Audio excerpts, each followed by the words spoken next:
Welcome to episode number 2 of Recovery Talk, and today we discuss relapse prevention.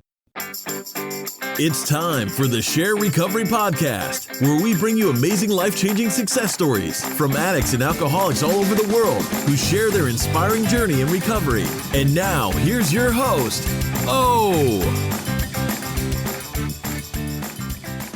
Hey everybody, my name is Omar Pinto, and welcome to another episode of Recovery Talk, brought to you by the SHAIR Podcast. And the purpose of these episodes is to provide actionable steps on one topic that will empower you to take action immediately. And our topic today is relapse. Today's topic comes once again from the SHAIR Podcast Facebook private group.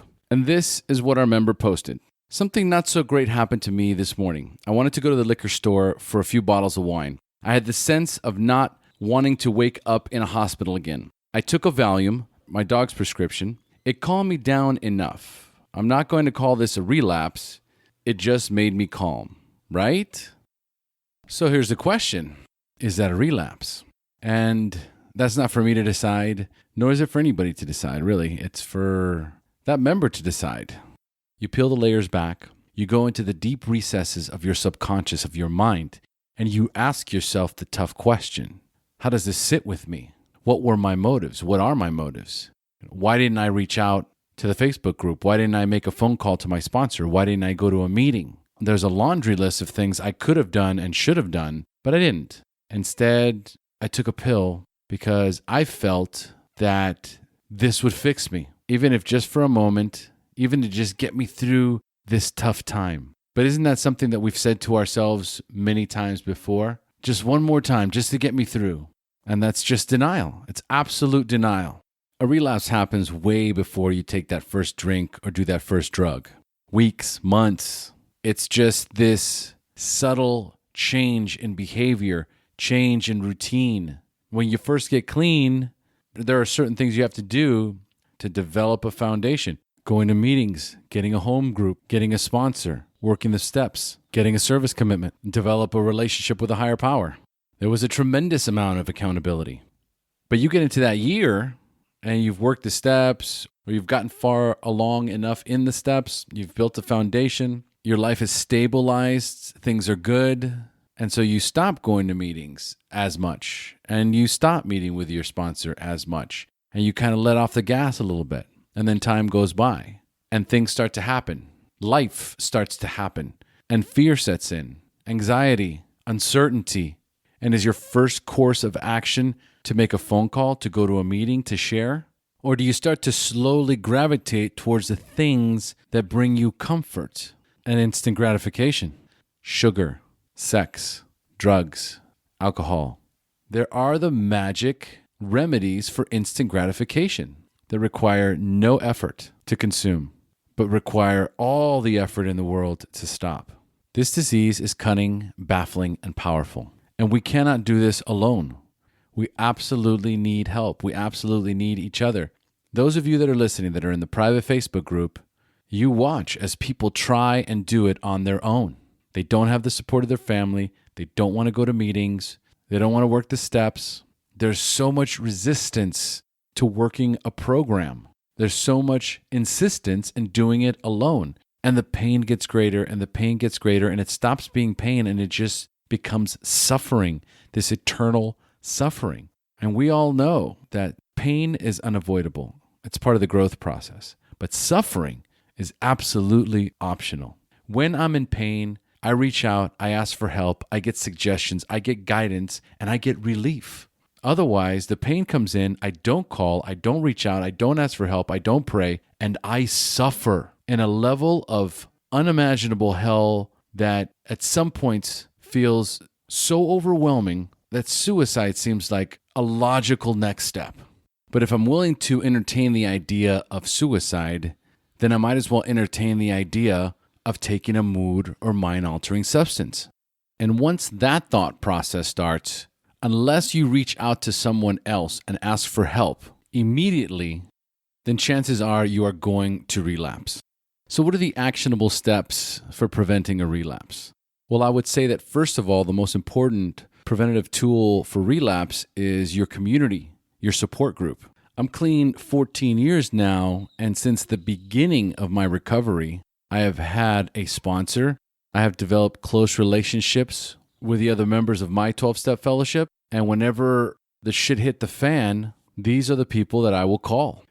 Very early in recovery, when I was trying to get my wife back, I found out that she was seeing somebody else. And not having any coping skills to deal with something like this, the anger consumed me. I was beside myself with anger. And it came on so quick and so fast that I didn't even have time to process it. And so instead, I just reacted. What I should have done was call my sponsor, gone to a meeting, shared about it, and surrounded myself with the people in my 12-step fellowship. But instead, I just internalized it. I kept it all in, and without any hesitation, I went back to doing exactly what I knew would numb the pain: drugs and alcohol. And things quickly went from bad to worse. It was a 2-month relapse cycle where I would go back into the rooms, pick up a white chip, stay clean a few more days, go back out. I was tormented and living in hell. I could not stop. Now, I was one of the lucky ones because at some point, the pain was so great that I went to a meeting. I got a brand new sponsor. I asked him for help. He asked me if I would go to any length. I said yes. And then at that point, it was just a matter of, here's what you're going to do moving forward. And all the decision making was taken away from me. And now it was, okay, 90 meetings in 90 days. We're going to meet once a week. People, places, and things. You're going to stay away from all of your triggers.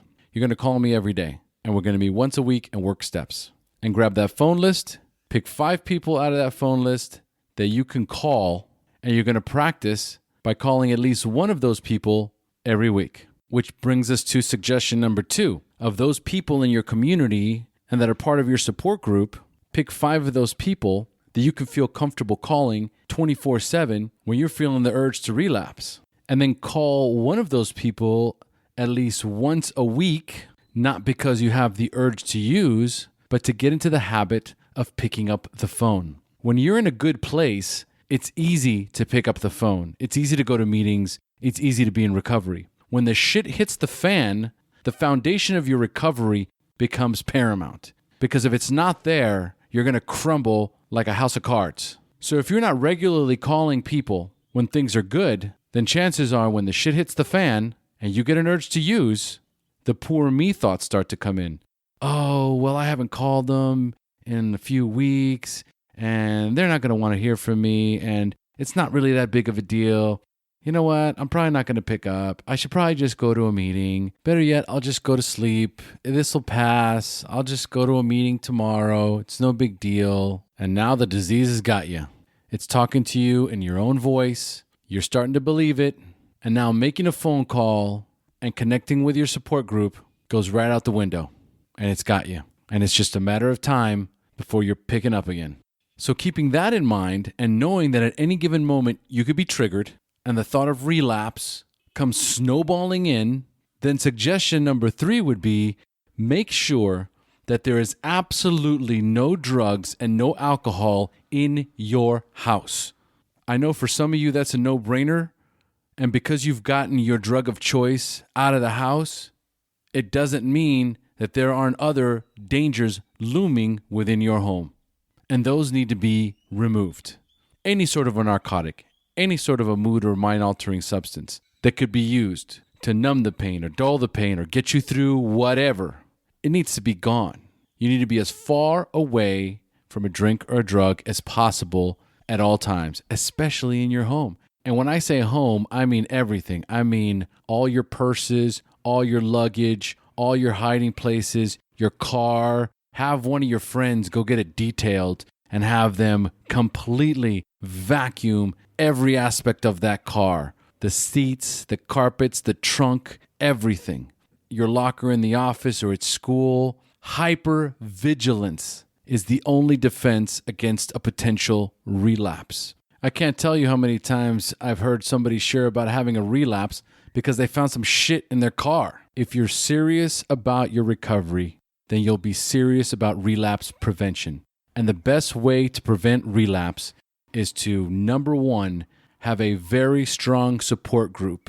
and be part of a recovery community. Number 2, have access to those members. Have at least 5 people that you can reach out to at any given moment, 24/7, when you need them. And make it a regular habit to call at least one of those members once a week. Number 3, build a strong foundation. Get yourself a sponsor, go to regular meetings, work the steps, build a strong recovery foundation. Number 4, get rid of all the drugs and alcohol in your home, in your cars, at work, in your purses, everywhere. Be hyper vigilant. Get rid of everything. And of course, it goes without saying that staying active and connected in the Facebook private group is just as valuable, because when you post in there that you're thinking about relapsing, you're immediately going to get support 24/7.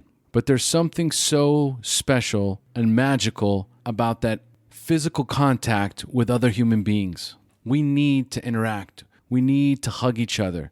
We need to look each other in the face. As human beings, we crave that. We need that. We weren't designed to be alone. And even though we're connecting online, nothing takes the place of a very wholesome and loving hug from somebody who really cares about you and wants nothing more than to see you stay clean.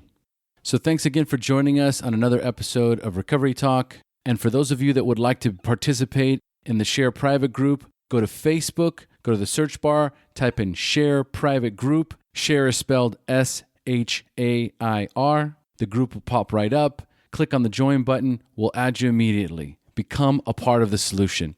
And if you're listening to this episode for the very first time and you haven't heard any of the SHAIR podcast stories because they're an hour or an hour and a half long, do yourself a favor. If you're somebody who's struggling with addiction and need to find wholesome ways to pass the time, then do yourself a favor. Listen to an episode of the SHAIR podcast. It's regular people just like you and me who share their story, the battle against drugs and alcohol, the wreckage it caused in their life when they hit rock bottom, and then finally, their inspirational journey into recovery up until today.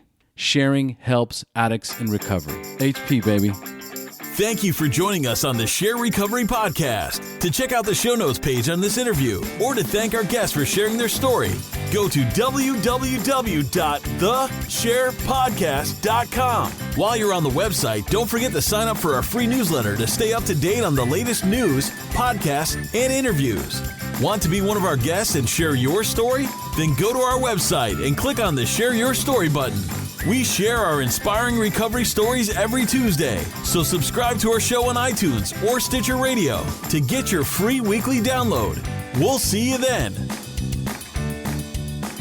The opinions shared on this show reflect those of the individual speaker and not of any 12-Step Fellowship as a whole. And though we discuss 12-Step recovery and the impact it had in our lives, we do not promote or endorse any 12-Step anonymous